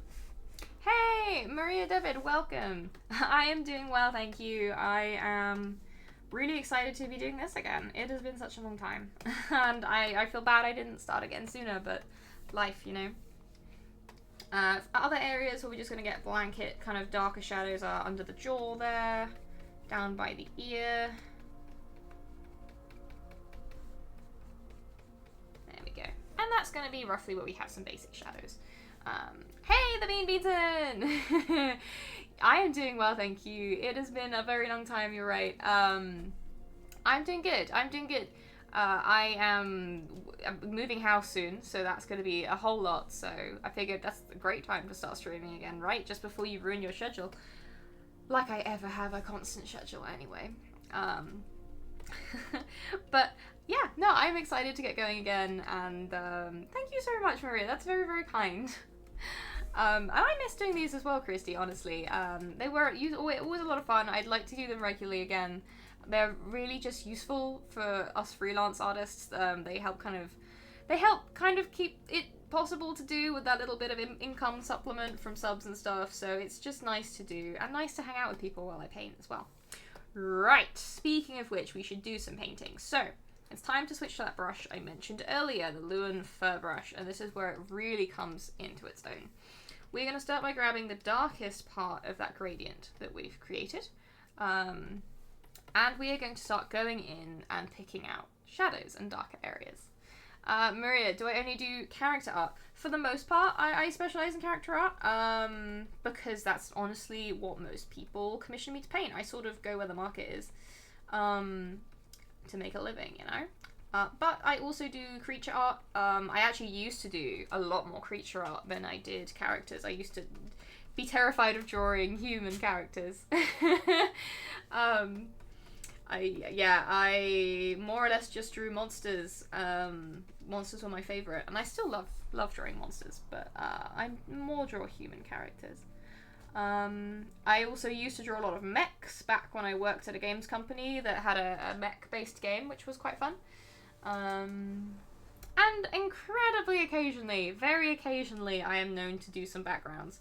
But I tend not to do a lot of environment stuff because because I don't do it as often, it takes me a very long time.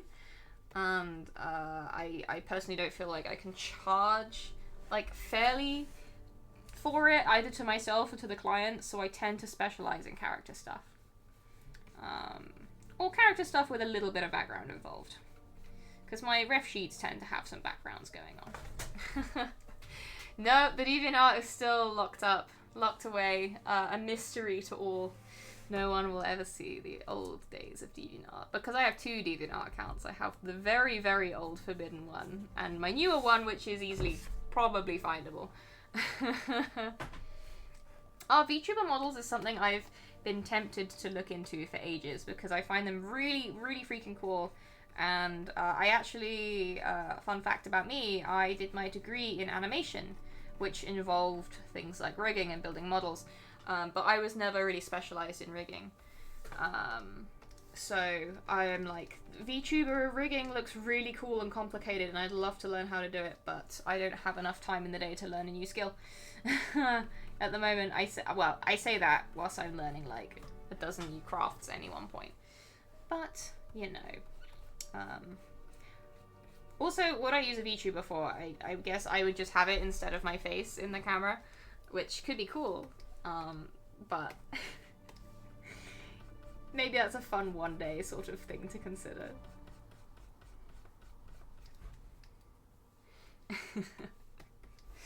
Oh, Beanson, yes, do it. Give me your character deets. I want to see them. I love seeing people's references. It's always like the most exciting part of like, oh, what am I gonna have? What am I gonna do this week?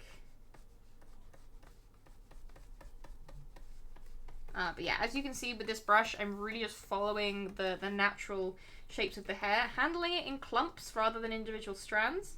Means you can get fairly realistic sort of shapes without having to like paint every individual little hair. Now, as we move down through the gradient, through the hair,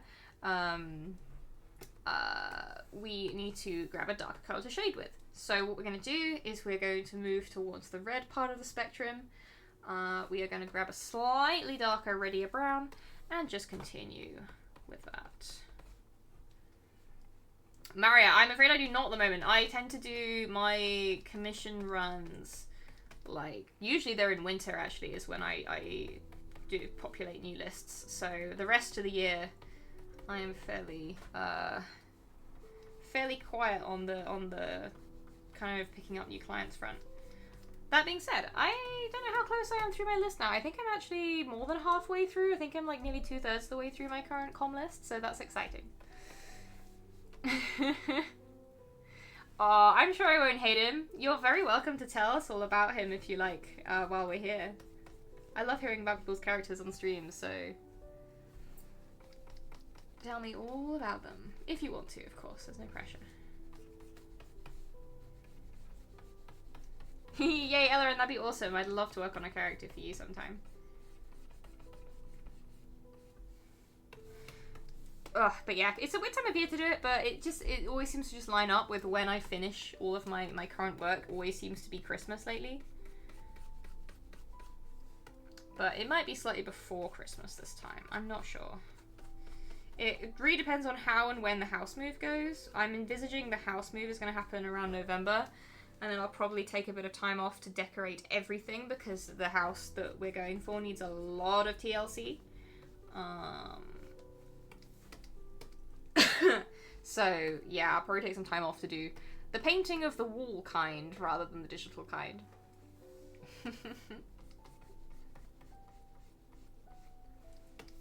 Okay, so we've got a lot of these darker bits in now. I'm just going to do a tiny bit more on this side because then we can start working in with highlights.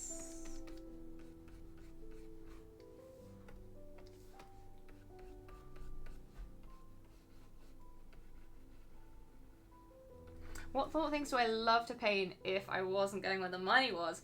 Oh boy, that's such a hard question at this point because I paint so much every day. I would probably really enjoy being...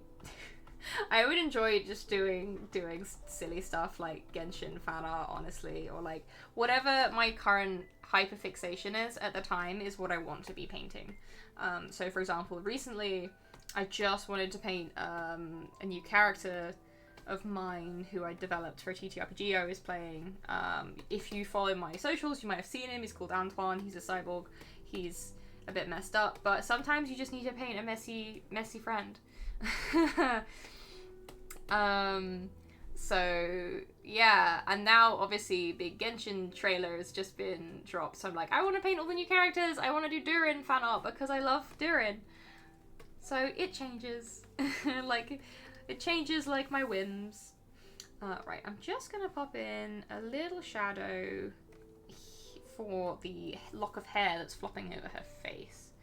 I might even do it on its own layer.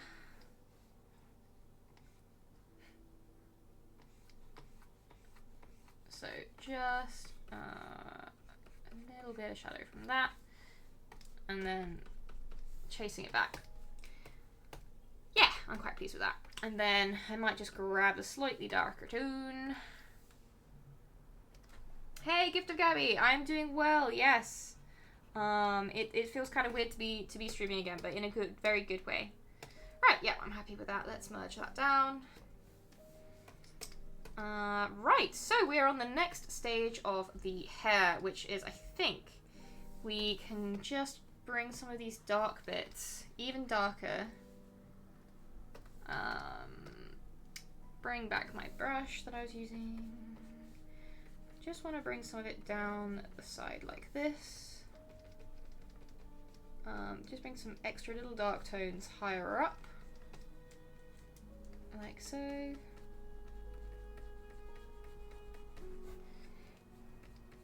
Yeah, I'm quite pleased with that.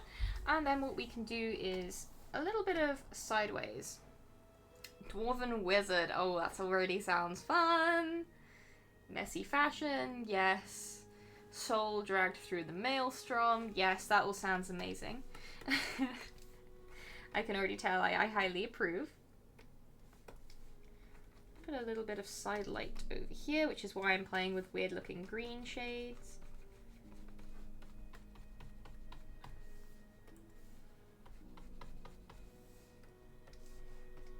They already sound amazing.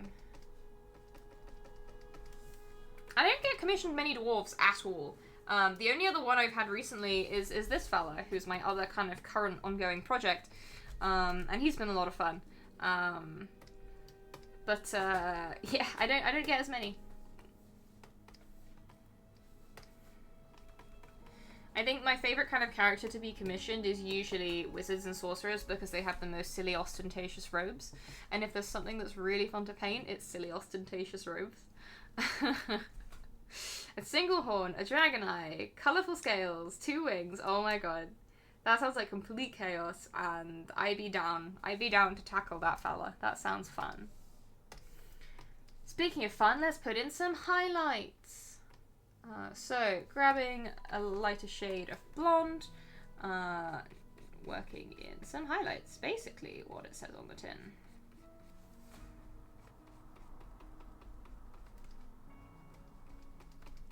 But yeah, something else I might do now that I've proven that my stream works and functions is I might start streaming some video games again soon. So I'm really keen to start playing oh gosh, what's the full name of it? My brain is just checked out. Not Vale of Mystria. Not Valley of Mystria. Is it Valley of Mystria? Ah, heck. Anyway, the fantasy Stardew Valley game, which came out recently, is still in early access. Fields of Mystria, thank you! Yes, Fields of Mystria, I played it, like, just over a year ago. No, under a year ago. And since then they've added a lot of updates, so I thought it could be really fun to start a game of that on stream and kind of play it along with people, so I might do that when the new update drops. I will be unashamedly chasing the dragon, probably.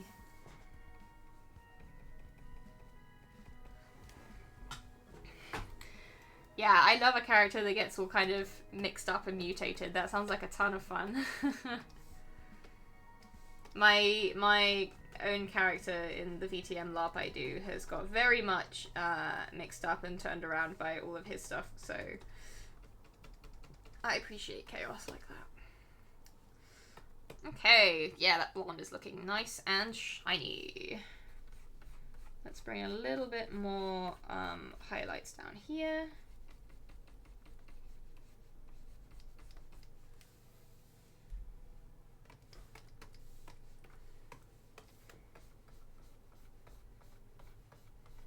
Just following these usual shapes. And I might actually jump up to the overlines layer to do a little bit of this, so we're not as bothered by our line art restrictions. Mostly just where the strands are quite thin, so the line art ends up getting in the way a bit more. Ah, Gift of Gabby, what sort of thing is it you specifically want to improve or get advice on? Because the different steps be very different. But if there's a specific thing you want to get better at, I might be able to help a bit more. Other than the thing that everyone says, right, get practice. Practice is great, but it can help to work on specific things sometimes. I am very guilty of not working on specific things anywhere near as much as I should. I should do studies of things and try and get better at specific things, but the thing is, I gotta pay bills, so the commission train keeps on rolling. Alright, but I'm quite happy with how that hair is going. I might just put a few more bits of darkness in. So we're gonna, I think, focus around the parting in particular. Some little dark bits. Yeah, I'm quite pleased with that. And then we'll have a little bit of dark here where the hair is sort of crossing over itself and creating shadow. And a little bit here as well.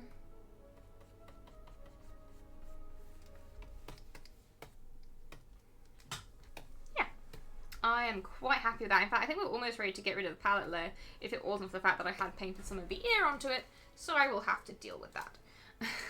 So, I think actually one more layer, we'll just do one more layer of brightness, I think.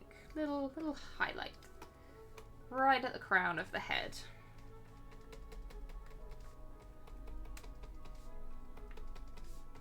There we go.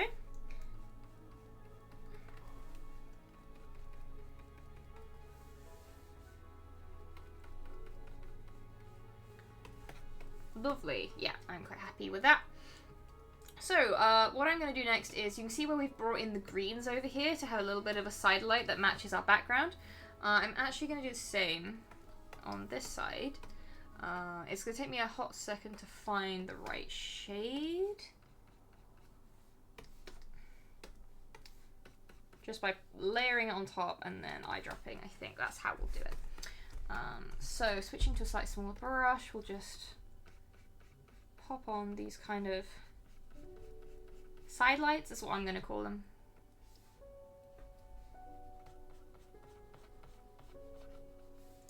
Features and symmetry. So, I think something that's very overrated, right, is if you're trying to get better at features and getting perspective and symmetry, like, one of the hardest things that I still struggle with is getting both eyes looking like they belong to the same face, so that when you flip the portrait around, things look right. What I would say for that, specifically, is do lots of, do lots of drawings from reference. And by that I mean have it on your canvas or under your canvas. Like when you are just practicing and training your skill, there is nothing wrong with tracing to understand how a body structure or a head structure works. And then from there you can kind of graduate to not needing to do that, and just take it slow. There is nothing wrong with learning in those kind of ways. That's what helped me a lot, I found. And in terms of perspective, is a kind of a similarly weird thing. There are some guides you can use for perspective. I know that Clip Studio Paint has these overlays you can put down, which really help. But again, like, honestly, strong reference is your best friend. I still take pictures of my own hands and then draw over them sometimes if I've got a particularly, like, weird pose I'm trying to get right. So I very much recommend that. And yeah, basically just lots of little tricks like that to make your life easier. There is nothing, you're not a better artist if you, you know, there's no kind of holier than thou, I'm a better artist because I don't use these tools. Like, no, use the tools, make your life easier. Adding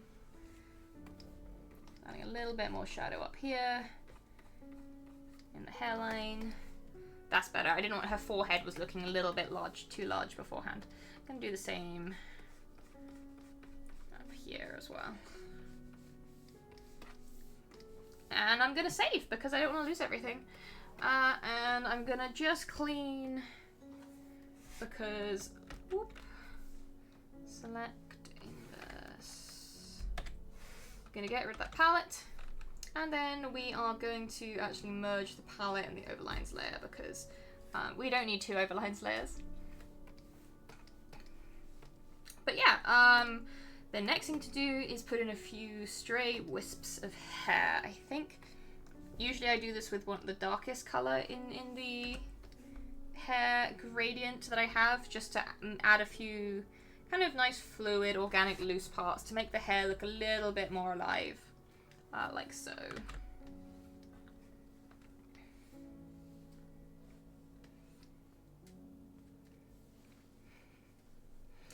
Yeah, so the way I drifted into this style mostly by really using a lot of photo reference. Photo reference and studying other artists who use this style was sort of the way I kind of moved into this style. And I think that's probably the best way to do it. It's like, just like, for me anyway, it was just a lot of studying a bunch of artists I looked up to, studying photographs and steadily working at it. Unfortunately, like, I didn't particularly find any quick ways. It was always a slow and steady process. But I had the benefit of kind of going through a lot of that when I wasn't freelance, so I wasn't trying to make a whole income off of it. I could spend like quite a lot of years getting to the point where I could make an income off of artwork, and doing other jobs at the same time, so it wasn't my sole way, because it's kind of just what you got to do when you start out, and just really sticking at stuff like your social medias in order to get clients and people who know who you are. Yeah, that's like the best way to just slowly work towards it, to be honest, and it takes time, but you get there in the end. Right, what do I want to do next? Well, I'm looking at the time, and somehow we've been here for 2 hours, which is really exciting and fun. I'm gonna pop some links in chat because it's that time. Starting off with my Patreon.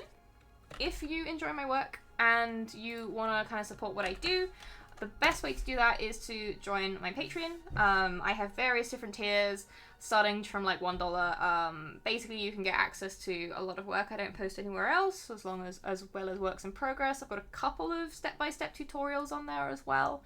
I need to honestly do some more tutorials because they're fun to do.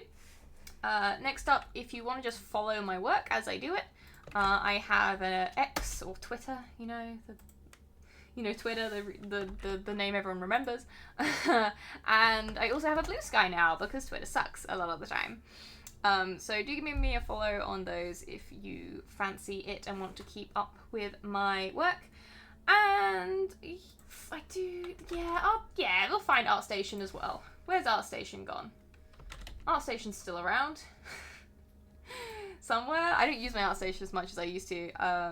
No, I can't be bothered to find that and sign in and everything and copy. We'll do that next time. And last of all, obviously, if you have enjoyed the stream today and you want to, I don't know, I'm making all these weird hand motions, and you want to support stuff over here, please consider dropping a sub on Twitch, because it's really, really, really helpful for basically making this a full-time feasible income. That makes more sense. No, I'm not dropping the DeviantArt. You can keep asking, Elaran, but I'm not gonna do it. Maybe one day. Maybe if I hit 1,000 subs or something, I'll reward people with the DeviantArt I had when I was a young teenager, and the sheer amount of baby's first ships that are on that account. Oh, great fun. But for now, anyway, this has been a really lovely first stream back. I'm so grateful to everyone who's joined in. I will hopefully be doing this again very soon. We'll try and get back into a rhythm like I used to. So we'll try and have another stream next week. But until then, I'm so grateful for everyone who was here today, and I hope you all have a wonderful evening and weekend if I don't see you all again before then. So yeah, catch you all around, and thank you so much.